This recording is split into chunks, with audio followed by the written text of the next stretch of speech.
Ancient Egyptian literature was written in the Egyptian language from ancient Egypt's pharaonic period until the end of Roman domination. It represents the oldest corpus of Egyptian literature. Along with Sumerian literature, it is considered the world's earliest literature. Writing in ancient Egypt, both hieroglyphic and hieratic, first appeared in the late 4th millennium BC during the late phase of pre-dynastic Egypt. By the Old Kingdom, literary works included funerary texts, epistles and letters, hymns and poems, and commemorative autobiographical texts recounting the careers of prominent administrative officials. It was not until the early Middle Kingdom that a narrative Egyptian literature was created. This was a media revolution, which, according to Richard B. Parkinson, was the result of the rise of an intellectual class of scribes, new cultural sensibilities about individuality, unprecedented levels of literacy, and mainstream access to written materials. However, it is possible that the overall literacy rate was less than 1% of the entire population. The creation of literature was thus an elite exercise,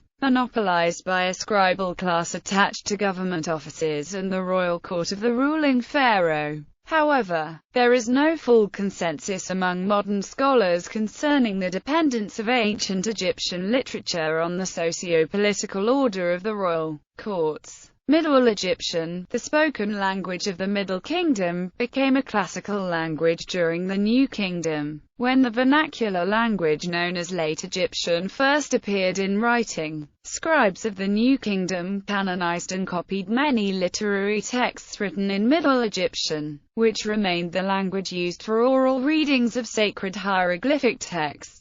Some genres of Middle Kingdom literature, such as teachings and fictional tales, remained popular in the New Kingdom, although the genre of prophetic texts was not revived until the Ptolemaic period. Popular tales included the story of Sinai and the eloquent peasant, while important teaching texts include the instructions of Amenemhat and the Loyalist teaching. By the New Kingdom period, the writing of commemorative graffiti on sacred temple and tomb walls flourished as a unique genre of literature, yet it employed formulaic phrases similar to other genres. The acknowledgement of rightful authorship remained important only in a few genres, while texts of the teaching genre were pseudonymous and falsely attributed to prominent historical figures. Ancient Egyptian literature has been preserved on a wide variety of media. This includes papyrus scrolls and packets, limestone or ceramic ostraca, wooden writing boards, monumental stone edifices and coffins. Texts preserved and unearthed by modern archaeologists represent a small fraction of ancient Egyptian literary material. The area of the floodplain of the Nile is underrepresented because the moist environment is unsuitable for the preservation of papyri and ink inscriptions.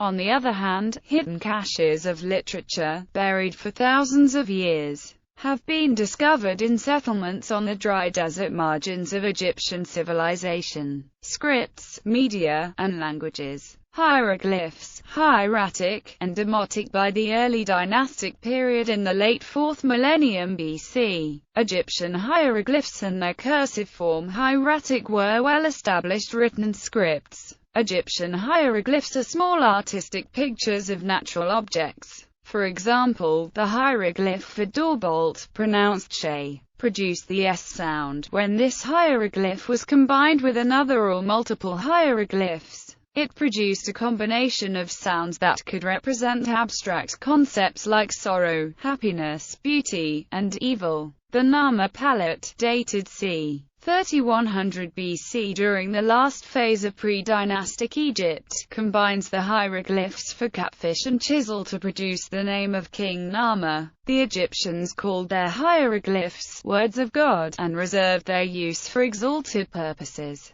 such as communicating with divinities and spirits of the dead through funerary texts. Each hieroglyphic word both represented a specific object and embodied the essence of that object, recognizing it as divinely made and belonging within the greater cosmos. Through acts of priestly ritual, like burning incense, The priest allowed spirits and deities to read the hieroglyphs decorating the surfaces of temples. In funerary texts beginning in and following the 12th dynasty, the Egyptians believed that disfiguring, and even omitting certain hieroglyphs, brought consequences, either good or bad, for a deceased tomb occupant whose spirit relied on the texts as a source of nourishment in the afterlife. Mutilating the hieroglyph of a venomous snake, or other dangerous animal, removed a potential threat.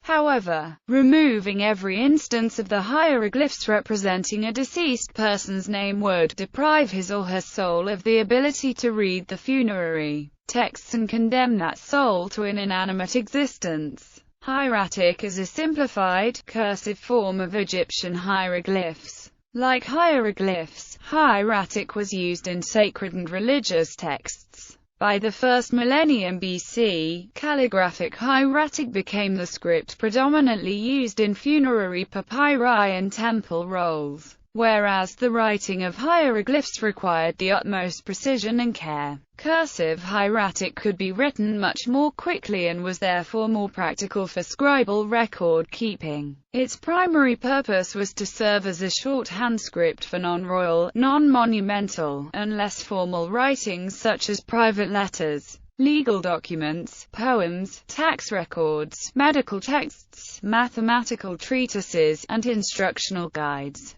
Hieratic could be written in two different styles. One was more calligraphic and usually reserved for government records and literary manuscripts. The other was used for informal accounts and letters. By the mid-1st millennium BC, hieroglyphs and hieratic were still used for royal, monumental, religious, and funerary writings, while a new, even more cursive script was used for informal, day-to-day writing. Demotic. The final script adopted by the ancient Egyptians was the Coptic alphabet, a revised version of the Greek alphabet.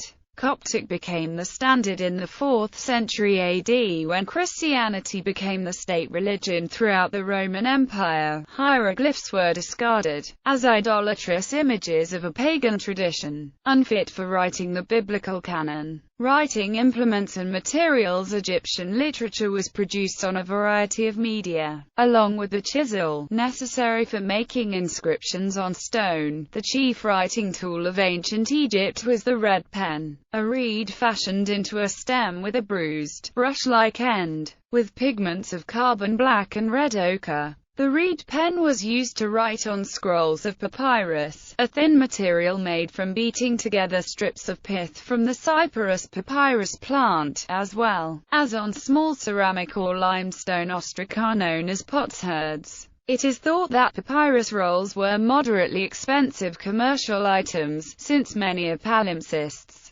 manuscripts that have their original contents erased to make room for new written works. This, alongside tearing off pieces of papyrus documents to make smaller letters, suggests that there were seasonal shortages caused by the limited growing season of Cyperus papyrus. It also explains the frequent use of ostraca and limestone flakes as writing media for shorter written works. In addition to stone, ceramic, ostraca, and papyrus, writing media also included wood, ivory, and plaster. By the Roman period of Egypt, the traditional Egyptian reed pen had been replaced by the chief writing tool of the Greco-Roman world, a shorter, thicker reed pen with a cut nib. Likewise, the original Egyptian pigments were discarded in favor of Greek lead-based inks. The adoption of Greco-Roman writing tools had an impact on Egyptian handwriting, as hieratic signs became more spaced, had rounder flourishes,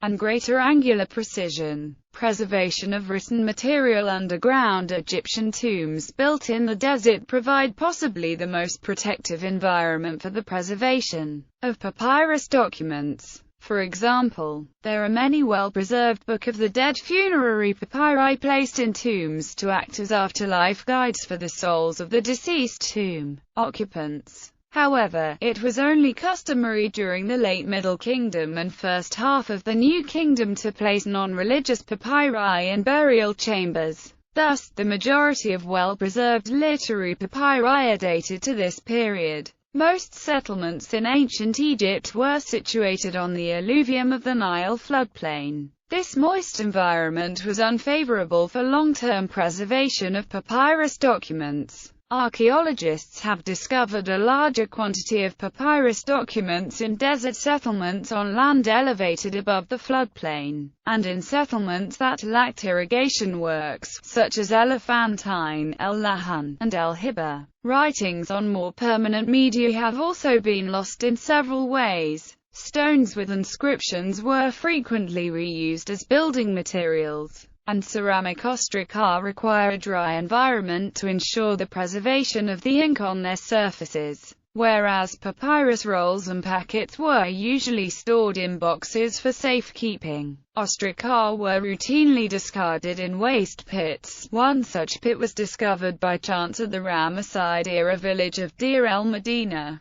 and has yielded the majority of known private letters on ostraca. Documents found at this site include letters, hymns, fictional narratives, recipes, business receipts, and wills and testaments. Penelope Wilson describes this archaeological find as the equivalent of sifting through a modern landfill or waste container. She notes that the inhabitants of Deir el-Medina were incredibly literate by ancient Egyptian standards, and cautions that such finds only come, in rarefied circumstances and in particular conditions. John W. Tate stresses, Egyptian material survives in a very uneven fashion. The unevenness of survival comprises both time and space. For instance, there is a dearth of written material from all periods from the Nile Delta, but an abundance at Western Thebes, dating from its heyday. He notes that while some texts were copied numerous times, others survive from a single copy. For example, there is only one complete surviving copy of the Tale of the Shipwrecked Sailor from the Middle Kingdom. However, Tale of the Shipwrecked Sailor also appears in fragments of texts on ostraca from the New Kingdom. Many other literary works survive only in fragments or through incomplete copies of lost originals.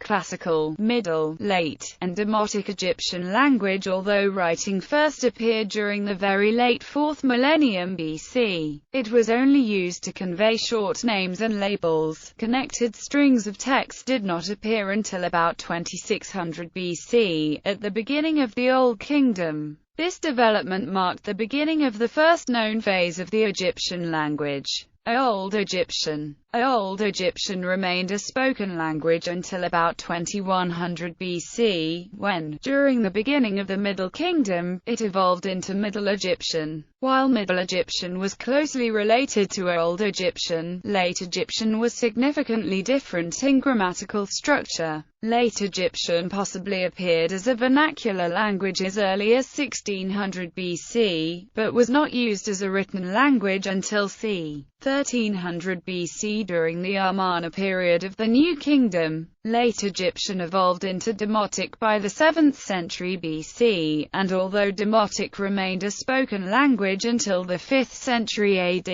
it was gradually replaced by Coptic beginning in the 1st century AD. Hieratic was used alongside hieroglyphs for writing in Old and Middle Egyptian, becoming the dominant form of writing in Late Egyptian. By the New Kingdom and throughout the rest of ancient Egyptian history, Middle Egyptian became a classical language that was usually reserved for reading and writing in hieroglyphs. For the rest of ancient Egyptian history, Middle Egyptian remained the spoken language for more exalted forms of literature, such as historical records, commemorative autobiographies, hymns, and funerary spells. However, Middle Kingdom literature written in Middle Egyptian was also rewritten in hieratic during later periods. Literary functions: social, religious and educational. Throughout ancient Egyptian history, reading and writing were the main requirements for serving in public office. Although government officials were assisted in their day-to-day work by an elite, literate social group known as scribes. As evidenced by Papyrus Anastasiae of the Ramesside period, scribes could even be expected, according to Wilson, to organize the excavation of a lake, and the building of a brick ramp. to establish the number of men needed to transport an obelisk and to arrange the provisioning of a military mission. Besides government employment, scribal services in drafting letters, sales documents, and legal documents would have been frequently sought by illiterate people. Literate people are thought to have comprised only 1% of the population, the remainder being illiterate farmers, herdsmen, artisans, and other laborers, as well as merchants who required the assistance of scribal secretaries. The privileged status of the scribe over illiterate manual laborers was the subject of a popular Ramesside period instructional text, the Satire of the Trades, where lowly, undesirable occupations, for example, potter, fisherman, laundryman, and soldier, were mocked and the scribal profession praised. A similar demeaning attitude towards the illiterate is expressed in the Middle Kingdom teaching of Kati, which is used to reinforce the scribe's elevated position within the social hierarchy. The scribal class was the social group responsible for maintaining, transmitting, and canonizing literary classics, and writing new compositions. Classic works, such as the story of Sinai and instructions of Amenemhat, were copied by schoolboys as pedagogical exercises in writing and to instill the required ethical and moral values that distinguished the scribal social class. Wisdom texts of the teaching genre represent the majority of pedagogical texts written on ostraca during the Middle Kingdom. Narrative tales, such as Sinai and King Neferkari and General Saisnet, were rarely copied for school exercises until the New Kingdom. William Kelly Simpson describes narrative tales such as Sinai and the Shipwrecked Sailor as instructions or teachings in the guise of narratives, since the main protagonists of such stories embodied the accepted virtues of the day, such as love of home or self-reliance. There are some known instances where those outside the scribal profession were literate and had access to classical literature. Meneno, a draftsman working at Deir el-Medina during the 20th dynasty of Egypt, quoted passages from the Middle Kingdom narratives Eloquent Peasant and Tale of the Shipwrecked Sailor in an instructional letter reprimanding his disobedient son. Menina's Ramesside contemporary Hori, the scribal author of the satirical letter in Papyrus Anastasiae, admonished his addressee for quoting the instruction of Hajjedef in the unbecoming manner of a non-scribal, semi-educated person. Hans Werner Fischer Elfit further explains this perceived amateur affront to orthodox literature. What may be revealed by Hori's attack on the way in which some Ramesside scribes felt obliged to demonstrate their greater or lesser acquaintance with ancient literature is the conception that these venerable works were meant to be known in full and not to be misused as quarries for popular sayings mined deliberately from the past. The classics of the time were to be memorized completely and comprehended thoroughly before being cited. There is scant but solid evidence in Egyptian literature and art for the practice of oral reading of texts to audiences. The oral performance word, to recite, was usually associated with biographies, letters, and spells. Singing was meant for praise songs, love songs, funerary laments, and certain spells. Discourses such as the prophecy of Nefertiti suggest that compositions were meant for oral reading among Melite gatherings. In the first millennium BC, demotic short story cycle centered on the deeds of Petes. The stories begin with the phrase, "the voice which is before Pharaoh," which indicates that an oral speaker and audience was involved in the reading of the text. A fictional audience of high government officials and members of the royal court are mentioned in some texts, but a wider, non-literate audience may have been involved. For example, a funerary stela of Senusret I explicitly mentions people who will gather and listen to a scribe who recites the stellar inscriptions out loud. Literature also served religious purposes. Beginning with the pyramid texts of the Old Kingdom, works of funerary literature written on tomb walls, and later on coffins, and papyri placed within tombs were designed to protect and nurture souls in their afterlife. This included the use of magical spells, incantations, and lyrical hymns. Copies of non-funerary literary texts found in non-royal tombs suggest that the dead could entertain themselves in the afterlife by reading these teaching texts and narrative tales. See also Egyptian influences in the Hebrew Bible. Although the creation of literature was predominantly a male scribal pursuit, some works are thought to have been written by women. For example, several references to women writing letters and surviving private letters sent and received by women have been found. However, Edward F. Winter asserts that, even with explicit references to women reading letters, it is possible that women employed others to write documents.